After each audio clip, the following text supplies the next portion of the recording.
Jangan lupa untuk subscribe YouTube channel Metro TV News dan nyalakan notifikasinya.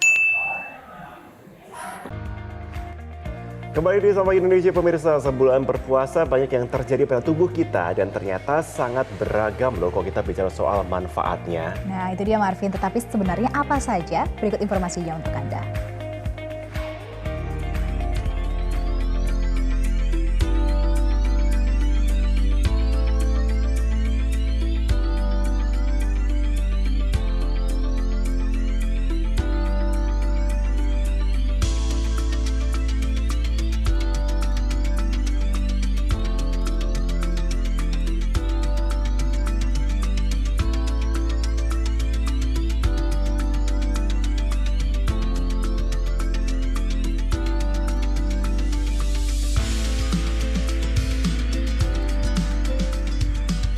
Pemirsa, sebulan berpuasa menahan diri dari mengkonsumsi apapun selama 14 jam dan kemudian baru mengisi perut saat berbuka. Iya, kemudian apa dampaknya bagi berat badan dan juga kesehatan dan bagaimana kita menjaga kebiasaan baik mengonsumsi makanan usai Ramadan? Kita tanyakan langsung bersama dengan ahli gizi Dr. Tan Sutyan. Dr. Tan, apa saja sebenarnya manfaat ataupun dampak pola makan puasa selama bulan Ramadan ini bagi kesehatan kalau kita bicara soal polanya?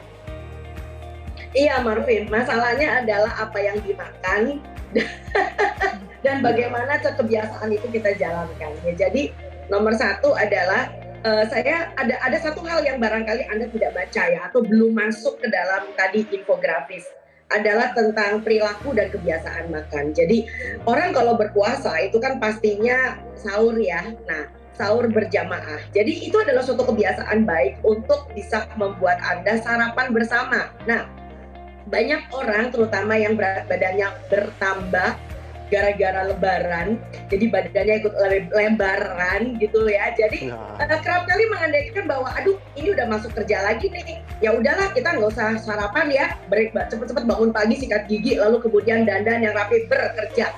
Itu suatu kebiasaan yang salah. Justru ketika kita berpuasa, kita mengalami sahur selama 30 hari penuh, jadikan ini suatu kebiasaan yang baik sehingga Anda bisa bersahur dalam tanda kutip agak lebih siang, sarapan dengan keluarga. Sebab apabila Anda membangun kebiasaan dengan bersarapan bersama dengan anak, dengan pasangan serumah kita, jadi kalau menurut hemat saya itu adalah suatu kebiasaan yang sangat baik. Sebab that is the start of the day, sehingga Anda mempunyai hari di mana Anda cukup kalori. Nah, yang menjadi masalah adalah kalau kita nggak sarapan. Nah, kalau nggak sarapan, begitu nyampe kantor, bagaimana Marvin? Biasanya kalau Marvin punya pengalaman nih.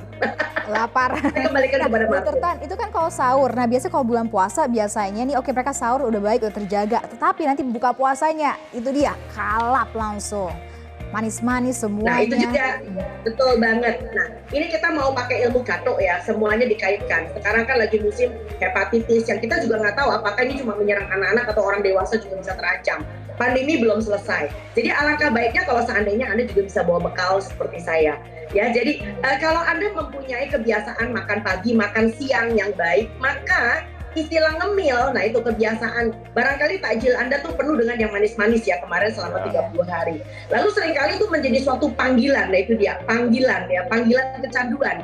Jadi ketika di kantor Anda mulai mikir nih, udah mulai sekitar jam 3, setengah 4 udah mulai goyang. Kayaknya kalau kita panggil es boba kayaknya enak deh. Kalau kita sedikit beli jajanan kayaknya enak deh. Apalagi sekarang jasa layanan antar udah begitu mudah untuk dijangkau ya. Jadi yang penting adalah berpuasa membuat orang menjadi hidup lebih teratur. Jadi insya Allah kalau itu bisa dibawa menjadi suatu kebiasaan kita sehari-hari, setelah puasa selesai tentu lebih baik. Oh satu hal lagi, kita punya namanya puasa Syawal. Betul apa enggak ya? Jadi bukan cuma puasa Ramadan tapi juga puasa Syawal. Puasa Syawal itu membuat kita kembali diingatkan untuk menjadi hidup lebih teratur lagi. Saya kembalikan kepada Anda.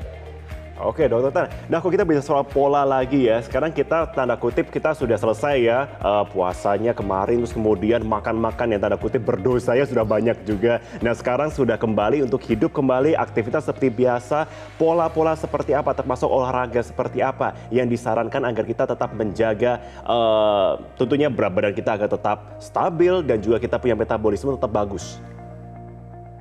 Ya, seperti yang udah berkali-kali sampai bosan udah saya sebutkan, setiap kali makan biasakan isi piringku menjadi panduan konsep Anda.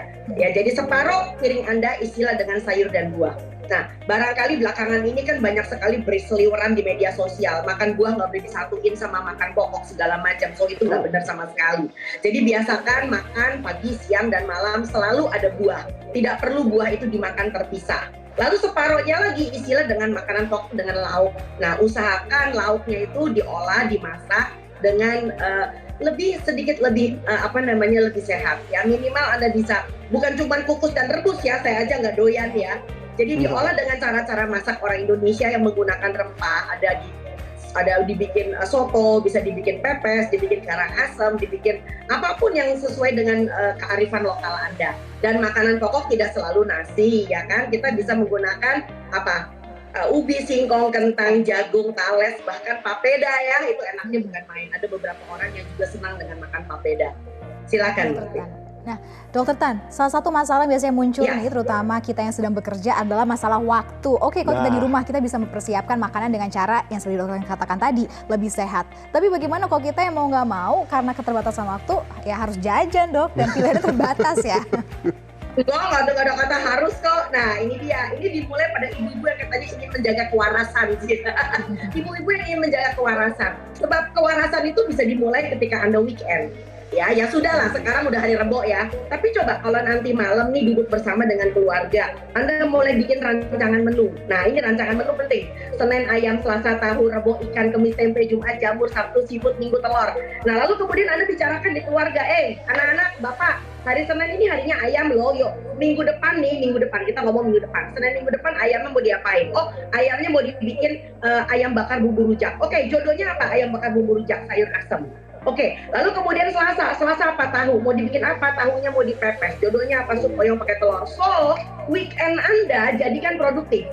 Jadi kan bukan weekend, aduh kesempatan tidur sampai siang nih. Oh enggak, ya kan? Jadi Anda belanja, pergi ke pasar, pergi ke supermarket, and then pulang dari belanja, Anda racik seakan-akan semua mau dimasak. So, Anda membuat frozen food sendiri yang Anda bisa kontrol isinya apa, yang Anda bisa kontrol komposisinya apa saja.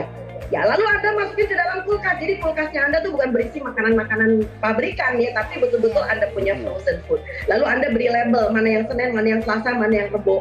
Nah, kalau misalnya besok hari Kamis nih, misalnya Rebo malam, yang tulisannya Kamis turunin di kulkas bawah.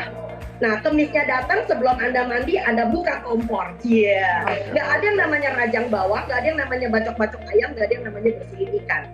So everything is ready to cook. That's it. Okay. Yang penting niatnya ya Dokter Tan. Oke, Dokter Tan, kalau kita bicara soal sekarang nih, katakanlah ada sejumlah orang dan juga ini warganet yang bilang, oh ternyata saya puasa 30 hari berat badan turun nih, ideal nih sekarang. Sekarang pengen dilanjutin lagi dengan tanda kutip mengurangi makan, bahkan tidak makan malam. Bagaimana menjawab dari tanggapan dari netizen mengatakan bahwa, aduh sekarang mau coba ini lagi deh, makannya agak ekstrim lagi deh, malam nggak usah makan atau makannya dikit aja, rebus-rebusan aja. Kalau Dokter Tan gimana?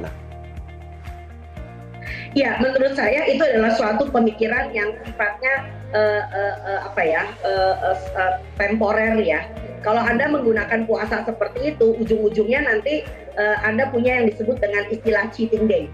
Taruhan yuk, Anda punya istilah yang disebut dengan godaan. Karena yang disebut dengan berpuasa itu tidak membuat Anda menjadi terrestriksi.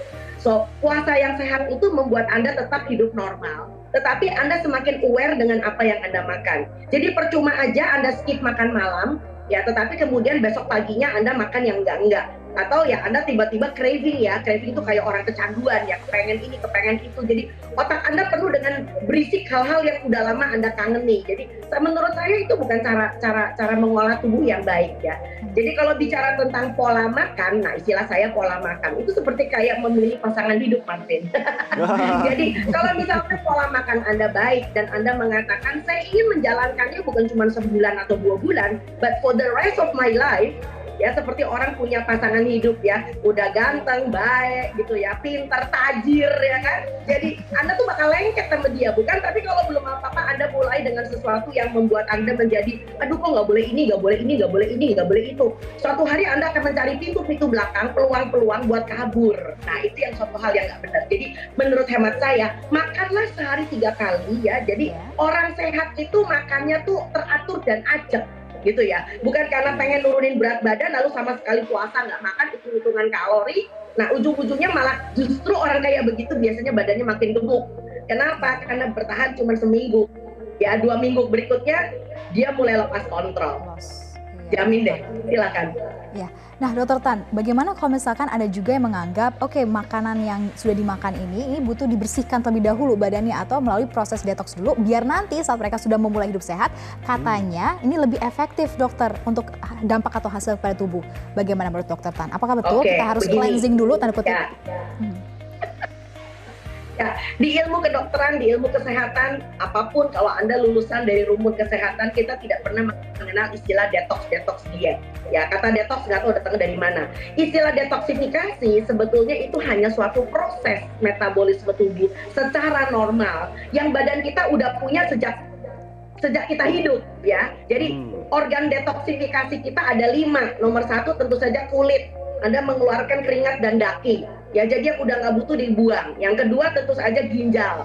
Makanya Anda perlu menyayangi ginjal Anda. Ginjal itu fungsinya memfilter. Ya, memfilter yang masih ada gunanya balik ke dalam darah, yang udah nggak bisa dipakai lagi dibuang ke dalam kencing. Yang ketiga tentu usus besar.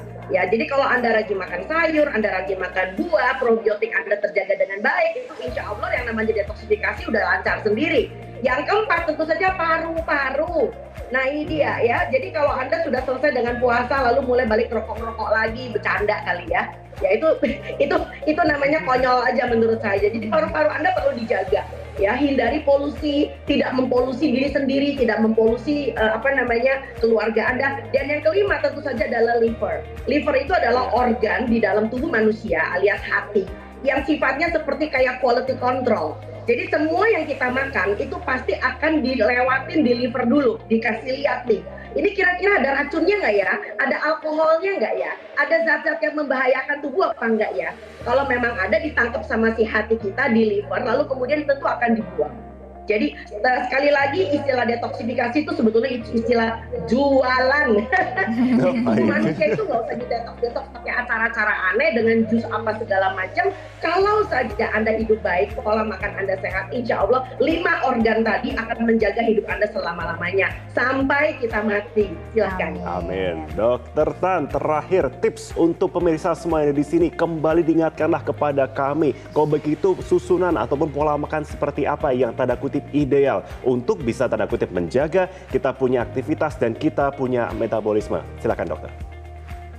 Oke, sekali lagi saya ulangin, setiap kali makan pagi, makan siang, makan malam, usahakan selalu ada isi piringku yang Anda belah 2, separuh isinya sayur dan buah, separuh isinya makanan pokok dengan lauk. Dan jangan lupa minum air, ya, karena ini sekarang lagi panas-panasnya nih ya, cuaca lagi nggak beres. Ya, saya aja habis mandi keringetan lagi gitu loh. Jadi kebayang nggak kalau Anda tidak cukup minum air. Dan batasi minuman-minuman lain yang justru membuat Anda menjadi nggak karuan ya. Seperti misalnya batasi dengan kopi, dengan teh. Karena justru minuman seperti itu membuat Anda mengalami proses diuresis. Artinya mengeluarkan cairan pipis dan lebih banyak gitu loh ya. Dan yang terakhir sekali lagi adalah coba kurangi yang disebut dengan gula, garam, dan lemak. Ya, itu sudah merupakan suatu jargon pemerintah membuat Indonesia lebih sehat. Dan jangan lupa olahraga. Olahraga tidak membuat Anda menjadi atlet, tetapi olahraga selalu membuat Anda menjadi lebih bugar. Dan jangan lupa sekali lagi cek berat badan Anda, cek kesehatan, dan itu yang kita sebut dengan 4 pilar gizi seimbang. Saya rasa demikian. Terima kasih untuk hari ini. Terima kasih, saya selalu Dr. Tan Shot Yen sudah bergabung bersama kami di Sapa Indonesia. Saya selalu dok, terima kasih.